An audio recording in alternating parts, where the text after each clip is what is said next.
بسم اللہ الرحمن الرحیم الحمدللہ رب العالمین والصلاة والسلام علی سید الانبیاء والمرسلین سیدنا محمد وعلی آلہ واصحابہ اجمعین۔ معزز سامعین، پروگرام درس حدیث کے ساتھ آپ کی خدمت میں حاضر ہیں۔ آج کے اس پروگرام میں ہم حضور نبی رحمت صلی اللہ تعالی علیہ وسلم کی ایک حدیث پاک اور اس کی مختصر تشریح آپ کی خدمت میں پیش کریں گے۔ دعا ہے اللہ کریم ہم سب کو اس پہ عمل کی توفیق عطا فرمائے۔ حدیث پاک جو آج آپ کی سماعتوں کی نظر کر رہے ہیں وہ حضور نبی رحمت صلی اللہ علیہ وسلم کی مشہور حدیث پاک ہے، جس کو کئی ایک صحابہ کرام نے روایت کیا اور مستند کتب احادیث میں موجود ہے۔ اس کو امام حاکم نے المستدرک میں، امام مسلم نے بھی روایت کیا، اور اس کے بعد امام طبرانی نے المعجم الاوسط میں اس کو روایت کیا کہ حضور نبی رحمت صلی اللہ تعالی علیہ وسلم نے ارشاد فرمایا، سبعۃ یظلھم اللہ فی ظلہ یوم لا ظل الا ظلہ۔ فرمایا قیامت کا جب دن ہوگا اور قیامت اپنی تمام تر ہولناکیوں کے ساتھ اپنے عروج پہ ہوگی، سورج سوا نیزے پہ ہوگا اور کائنات کی ساری انسانیت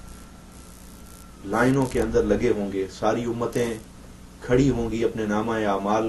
کو دیکھنے کے لیے محشر کے میدان میں، اور پسینے میں شرابور ہوں گے، گرمی اپنے تمام آب و تاب اور جوبن پہ ہوگی۔ تو اس وقت جب کہ ہر کوئی کانپ رہا ہوگا حساب کی شدت اور گرمی کی شدت کی وجہ سے، تو 7 ایسے خوش نصیب ہوں گے یوم محشر اور قیامت کے دن، جن کو اللہ رب العزت اپنے عرش پاک کا سایہ عطا فرمائیں گے اور ان کو اپنے عرش کے سائے کے نیچے جگہ دیں گے۔ تو اب جس کو حضور کی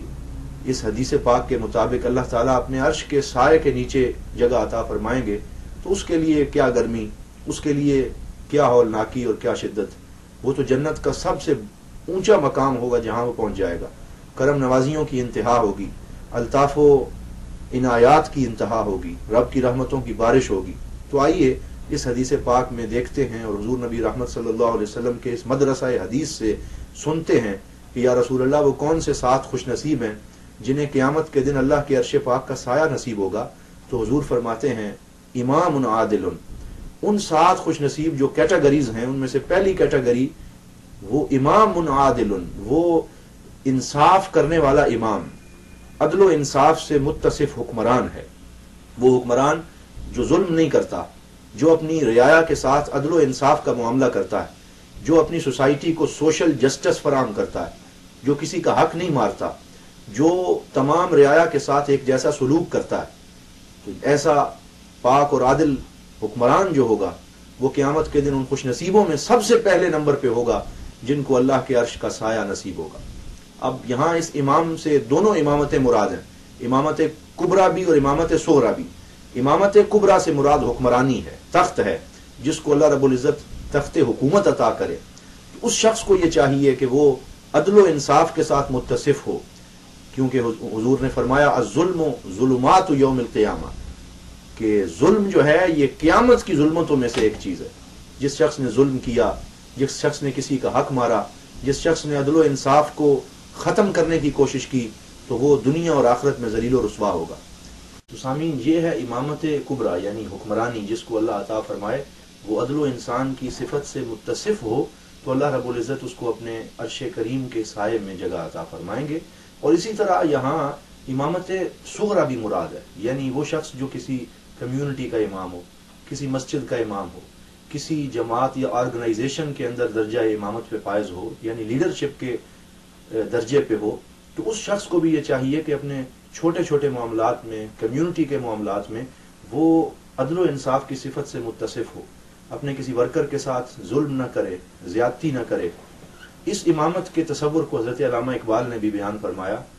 کسی نے ان سے پوچھا کہ امامت کسے کہتے ہیں، تو آپ نے کلیات اقبال میں شعر لکھا،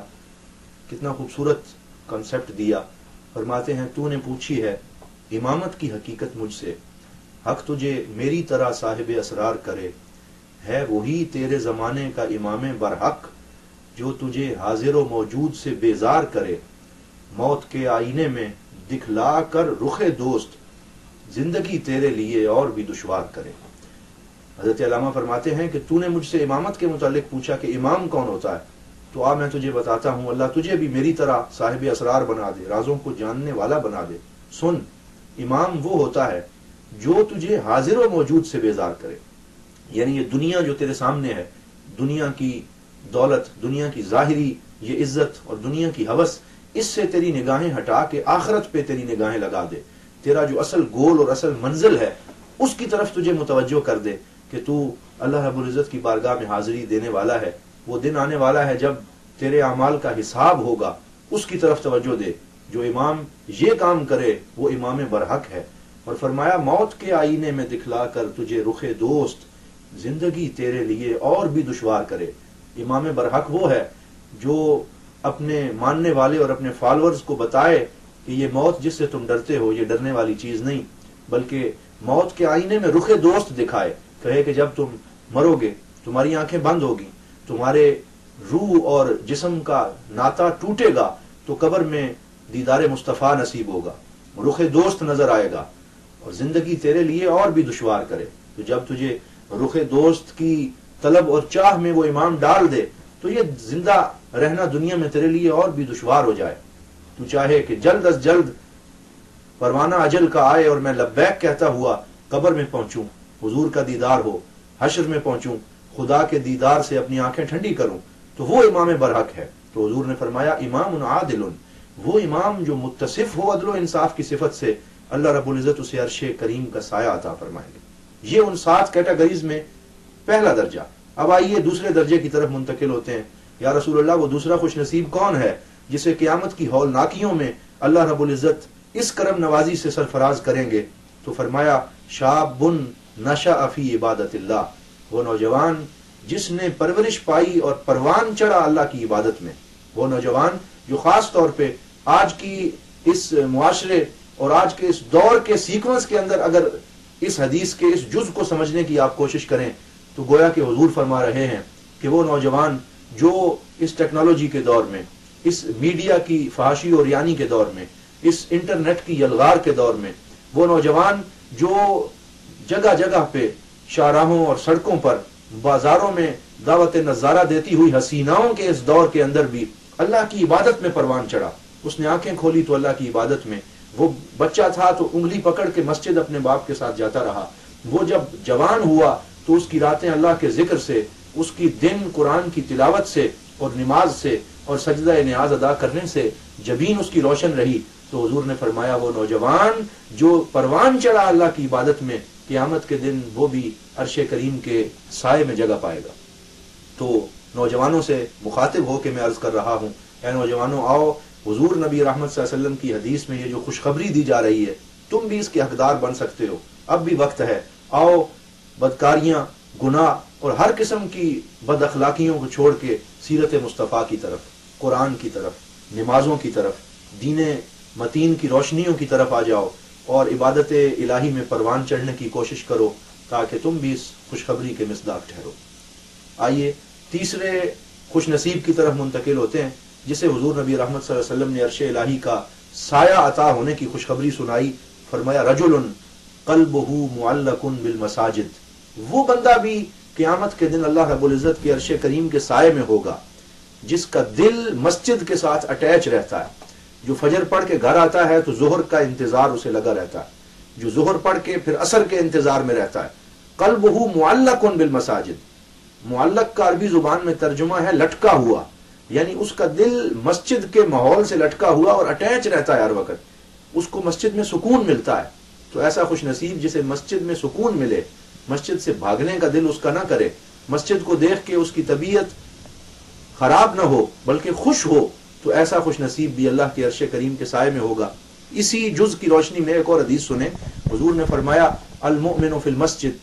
کالسمکۃ فی الماء، مومن مسجد میں اس طرح ہوتا ہے جیسے پانی کے اندر مچھلی ہوتی، اگر مچھلی کو پانی سے آپ نکال لیں تو تھوڑی دیر اور چند سیکنڈ میں تڑپ کے جان دے دے گی، اسی طرح مومن مسجد میں ایسے ہی رہتا ہے جیسے پانی میں مچھلی کو زندگی میسر آتی ہے، مومن کو مسجد میں سکون، مسجد میں اس کو اطمینان میسر آتا ہے اور رحمت میسر آتی۔ والمنافق فی المسجد کالطیر فی القفص، اور حضور نے فرمایا منافق اس طرح مسجد میں ہوتا ہے جیسے پرندہ کسی پنجرے میں قید ہو. تو یہ تیسری کیٹیگری اور درجہ حضور نے بیان فرمایا ان لوگوں کا جن کے دل مساجد سے اٹیچ رہتے ہیں. اللہ کریم ہمیں ایسے لوگوں میں سے کر دے. چوتھے خوش نصیب وہ ہیں جن کو یہ خوشخبری عطا ہوئی. فرمایا رجلان تحابا فی اللہ اجتمعا علیہ وتفرقا علیہ. فرمایا وہ دو بندے، وہ اللہ کے دو بندے جو آپس میں دوست تھے اور ان کی دوستی اور محبت اللہ کے لیے تھی، وہ جمع ہوئے اور آپس میں ملے تب بھی اللہ کی محبت میں، وہ آپس سے بچھڑے تب بھی اللہ کی محبت میں، اور اللہ رب العزت کی رضا کے لیے جن کا تعلق رہے، کوئی منفعت، کوئی لالچ، کوئی ذاتی حرص و ہوس اس میں نہ ہو. ایسے دو خوش نصیب بھی جنت کے اندر بلکہ اس سے پہلے محشر کے میدان میں اللہ رب العزت کے عرش کریم کے سائے میں ہوں گے.